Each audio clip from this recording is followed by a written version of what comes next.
Los medios occidentales mienten, tergiversan y manipulan, o en el mejor de los casos ocultan la información más relevante. Así que aquí estamos nosotros, un día más, con esta nueva entrega de Desmintiendo la propaganda occidental. Las noticias ya no es que se acumulen, es que directamente se están amontonando. Actualizamos Níger y enseguida vamos a la cuestión más importante, y es tan sumamente fundamental que ha hecho hablar hasta a los medios occidentales, provocando un importantísimo cambio dentro de los titulares de los mismos. Vamos, lo nunca visto. Pero en primer lugar, ¿qué es lo que está ocurriendo en Níger? Llevamos toda la semana hablando de ese país. Ayer la ECOWAS, esa especie de Unión Europea a la Africana, emitía un comunicado en el cual se mostraba absolutamente dispuesta a intervenir en Níger, lo cual obviamente ha sido obra directamente de Estados Unidos. Hoy la Unión Africana, otra obra de ese colonialismo estadounidense que todavía sigue asolando África, también emitía otro comunicado, y si bien pues ese no tiene carácter vinculante, allí como que se aconsejaba que efectivamente se restableciera el orden constitucional anterior a ese golpe de Estado que recientemente se produjo en el país. Vamos a seguir muy de cerca estos acontecimientos, pero desde luego un hecho a resaltar a día de hoy es que Estados Unidos está haciendo absolutamente todo lo posible para devolver al presidente títere que tenían anteriormente en Níger y en Francia. Si bien ya se preparan para retirar a sus tropas del país para marzo del año 2024, pues tampoco van a decir que no a que al final termine interviniendo la ECOWAS, de modo que tanto Francia como Estados Unidos obviamente esta intervención la apoyan a más no poder. Y en este sentido, último dato interesantísimo, sorpresa, desde Estados Unidos han reconocido que algunos de los que perpetraron el golpe de Estado en Níger los entrenaron ellos mismos. Pues sí, como te lo cuento, no se podía saber, pero Estados Unidos confirma haber entrenado a varios de los líderes golpistas de Níger. El portavoz del Pentágono, Pat Ryder, reveló: sí, somos conscientes de que varios militares nigerinos relacionados con los acontecimientos en Níger, se entiende, han recibido entrenamiento por nuestra parte en el pasado, pero no hay ninguna relación entre el entrenamiento que recibieron y sus actividades. Perdonadme que me ría, pero yo creo que, bueno, hay una frase en ruso que me encanta, que es: comentarlo solo es estropearlo. Así que vamos a dejarlo ahí, y ahora sí que sí, pasamos directamente a esas noticias importantísimas que nos llegan directamente desde Ucrania, las cuales vamos a dividir en dos bloques. El primero, donde los medios occidentales se han comportado como siempre, es decir, de la misma manera hipócrita que ya conocemos. Y es que recientemente Rusia llevó a cabo, pues como acostumbra hacerlo, una serie de ataques contra objetivos estratégicos en Ucrania, y dentro de esos objetivos estratégicos se encontraban dos hoteles. Una situación similar a todo esto ya la vivimos en la ciudad de Kramatorsk y la comentamos muy pormenorizadamente, así que no vamos a entrar demasiado en detalle. En realidad, en estos dos hoteles ha sucedido exactamente lo mismo. Uno está ubicado en Zaporozhye, otro está ubicado en la República Popular de Donetsk. Por cierto, hay algunas personas que me han enviado esta noticia diciendo: es que los medios dicen que Rusia ha bombardeado Donetsk, cuando en realidad Donetsk es territorio ruso. Vamos a hacer una distinción. La región de Donetsk, o bueno, más correctamente dicho, lo que es la República Popular de Donetsk, está sí bajo control de Rusia, pero de forma parcial. Ciudades como Kramatorsk, por ejemplo, que también forman parte de la República Popular de Donetsk, o Pakrovsk, en ambas ciudades pues Rusia realizó estos ataques contra hoteles con mercenarios extranjeros. Pequeño spoiler, perdonadme, no podía resistirme, pues esa parte de momento está bajo el control de Ucrania. Así que los medios, pues como tampoco saben muy bien cómo está el terreno ni la diferencia entre lo que es la región, entre lo que es la república, entre lo que es Donetsk en sí, pues lo llaman todo Donetsk, y así al final surgen un montón de confusiones que serían muy fácilmente evitables si sencillamente pues los medios occidentales se aprendieran un mínimo de la terminología del conflicto. Pero bueno, es demasiado pedir, así que ya os lo explico yo aquí. ¿Qué es lo que ha ocurrido, por lo tanto, en estos hoteles? Pues depende del medio que te leas. Si lo que abres son los medios occidentales, obviamente Rusia ha atacado un hotel en Zaporozhye donde se alojaban periodistas y personal de la ONU. Pero lo que no te cuentan, que es algo que siempre sucede con los medios occidentales, que hay una parte que sí te cuentan, que suele ser como algo de media verdad, y luego hay otra importantísima que sencillamente se callan y así parece que Rusia siempre es la mala de la película. Lo que no te cuentan es que ambos hoteles se utilizaban para alojar allí principalmente a mercenarios extranjeros, pero también a soldados ucranianos. Y luego está la otra parte que es casi que peor que la anterior, puesto que efectivamente allí había periodistas y personal de la ONU, que el ejército de Ucrania acostumbra a alojar con soldados y mercenarios extranjeros, lo cual es un crimen de guerra, porque es convertir un objetivo civil en un objetivo militar y además obviamente cubrirse allí con los civiles y encima después denunciar pues como si el ataque realmente pues hubiera sido realizado contra esos civiles. Pero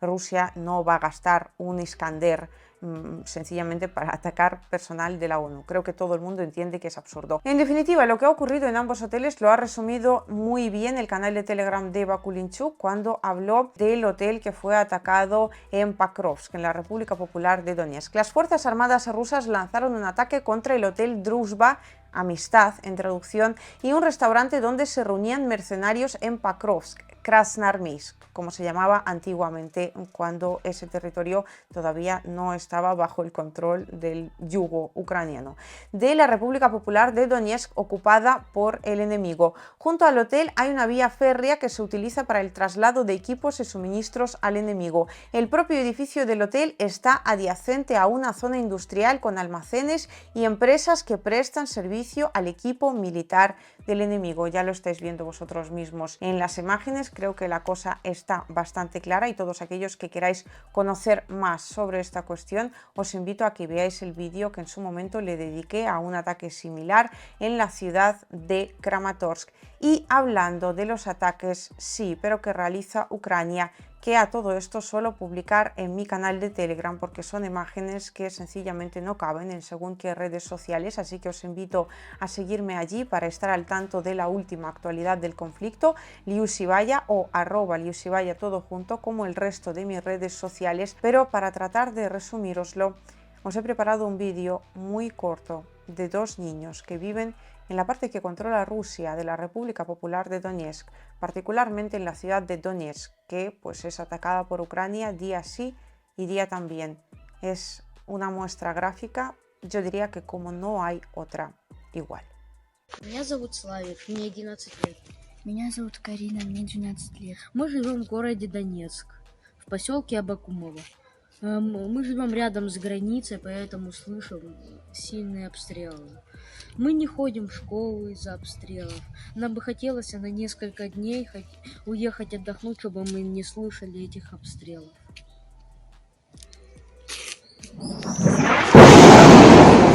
Подвал, быстро! Una auténtica pena que cosas como esta no salgan en los medios occidentales. Y antes de que me termine de cabrear del todo, vamos a esa parte en la cual os tengo que dar las gracias a todos los que estáis allí, al otro lado de la pantalla, puesto que sois precisamente vosotros los que al final conseguís estos cambios. Pequeños, sí, pero bueno, de los medios occidentales tampoco podemos esperar grandes cosas. Pero después de tantos meses del conflicto, gracias a que vosotros queráis buscar información alternativa, información veraz, gracias a que no os creáis la propaganda occidental de siempre, los medios occidentales se ven obligados a empezar a informar, poco a poco, obviamente metiendo el 90% de propaganda, pero sí, por fin vemos titulares que representan, aunque sea un mínimo, lo que es la realidad. Ucrania está comenzando a evacuar la ciudad de Kupiansk junto a otras 35 localidades. Esto lo que nos dice es que la ofensiva rusa o la contraofensiva rusa, como queráis llamarla, se está afianzando, se está volviendo cada vez más fuerte y poco a poco vamos a hablar cada vez menos de la contraofensiva ucraniana, que prácticamente está agotando ya sus últimas fuerzas, y pasar a hablar cada vez más de la contraofensiva rusa, que por lo contrario está cogiendo cada vez más fuerza, sobre todo en la región de Kupiansk. Como no podía ser de otra manera, los medios occidentales obviamente tenían que echar una de cal y una de arena, por lo menos, como poco, así que también están hablándonos de que Kiev relanza su contraofensiva, que lleva relanzando básicamente desde que comenzó, o sea, desde el día 4 de junio. Sí, han llegado a la primera línea defensiva de la Federación de Rusia, en las localidades de la región de Zaporozhye, o sea, en el frente sur, donde se están produciendo ahora los combates más feroces, son Rabotino y Urazhaine. Y en ambas estamos hablando de territorios que están constantemente pasando de unas manos a otras, pero Ucrania no ha conseguido romper la primera línea defensiva de la Federación de Rusia, eso por un lado, y por otro, pues estamos hablando de un avance absolutamente pírrico en lo que va de contraofensiva, o sea, son 2 meses, ¿no? Y cuando leemos los planes de la contraofensiva ucraniana, pues es llegar hasta Melitopol, hasta Berdiansk, hasta Crimea, sé que te lo dicen ahora mismo, dando entrevistas a los medios occidentales, y en realidad esas localidades quedan a cientos de kilómetros y estamos hablando de que han tardado en llegar en un solo punto del frente a la primera línea defensiva de Rusia, no romperla, llegar, y pues ahí se están debatiendo y en realidad también Rusia está dejando que se acerquen tanto, sobre todo donde están, digamos, reforzando la contraofensiva, en primer lugar porque eso hace que la ofensiva sea previsible en cuanto a que se sabe ya dónde Ucrania va a destinar más fuerzas, y eso también permite eliminar mayores cantidades de soldados enemigos. Es una misión un tanto peligrosa, pero en el frente es lo que hay. Pero eso no tiene ni punto en comparación con lo que está sucediendo ahora mismo en la localidad de Kupiansk, a la cual Rusia se está acercando cada día más. Todavía no estamos hablando del cerco de la ciudad, pero lo cierto es que el hecho de que Ucrania esté evacuando Kupiansk junto a otras, repito, 35 localidades de la región, nos quiere decir 2 hechos importantísimos, ninguno de los cuales saldrá a todo esto en ningún medio occidental, que solo dan titulares y propaganda y nunca jamás explican absolutamente nada. Y aquí estamos precisamente para comprender la idiosincrasia de cada conflicto del que hablamos.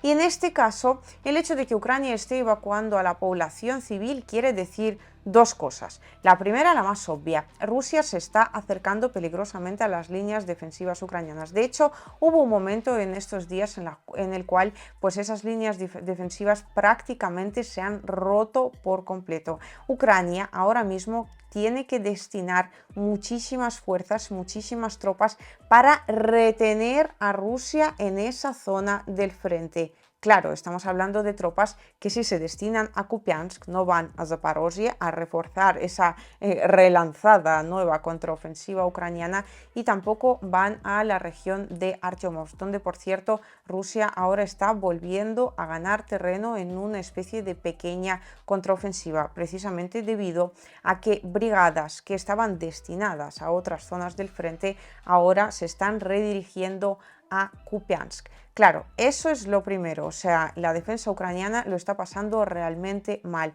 Estamos hablando de que Rusia podría romper dicha defensa en cualquier momento, y entonces allí pues ya se empezaría a debatir el destino de la ciudad en sí. Y en segundo lugar, cuando a la población civil se la evacúa de alguna localidad, sobre todo en el caso de Ucrania, que generalmente la suele utilizar como escudo humano, pero hay una excepción, y es que la población civil ocupa casas que se necesitan para alojar a militares, que ahora mismo están llegando a esa región en grandes cantidades. Ambos hechos, como podéis comprender, se retroalimentan entre sí. Es decir, la contraofensiva ucraniana se está poniendo cada vez más en entredicho, ya no solo por el hecho de las tremendas pérdidas que está sufriendo Ucrania en todas las zonas del frente, porque la estrategia militar de la OTAN, lo cierto es que lo que menos cuida es a los soldados ucranianos, sino también por el hecho de que Ucrania se ve obligada a destinar a esas zonas que ahora mismo está atacando Rusia cada vez más soldados. Eso sí, otra particularidad que tampoco os contarán nunca los medios occidentales: las ciudades ucranianas se evacúan de una forma muy particular, y es que, al igual que sucedió en su momento en la ciudad de Mariupol, en la ciudad de Kupiansk, y de esto informan las propias fuentes ucranianas. Los primeros que se fueron los trabajadores de la administración y sobre todo pues todo tipo de políticos, altos funcionarios que ya no están allí, puesto que siempre hay una parte de la población que no se quiere evacuar. Algunos lo hacen porque no quieren dejar su casa, porque no tienen a dónde ir, no quieren perderlo todo. Bueno, pues las razones son diferentes, pero también hay una parte importante de los que no se evacúan que pues básicamente esperan a las tropas supuestamente enemigas, que en este caso son las tropas rusas. En Kupiansk están esperando el regreso del ejército ruso. La administración de Kupiansk teme que la ciudad vuelva a estar bajo el control de las tropas rusas, informa The New York Times.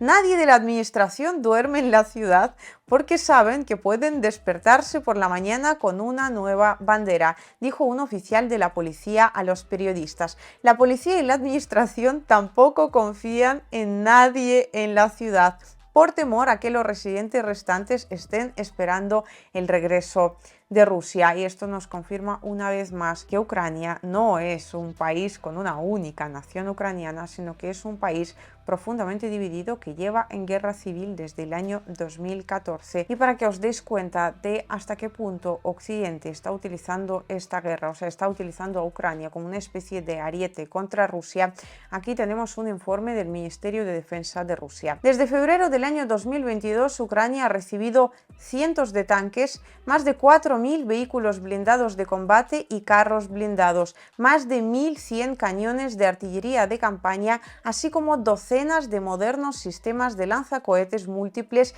y sistemas de misiles antiaéreos de fabricación occidental. La cantidad total de ayuda de la OTAN, la Unión Europea y sus socios a Kiev ha superado los 160.000 millones de dólares. Y a esto solo cabría añadirle dos cosas. En primer lugar, lo obvio, ya les tiene que interesar a los de la OTAN esta guerra contra Rusia y por supuesto ningún país de la OTAN está participando en ella. ¿Qué va? Son todo inventos de la vil propaganda rusa.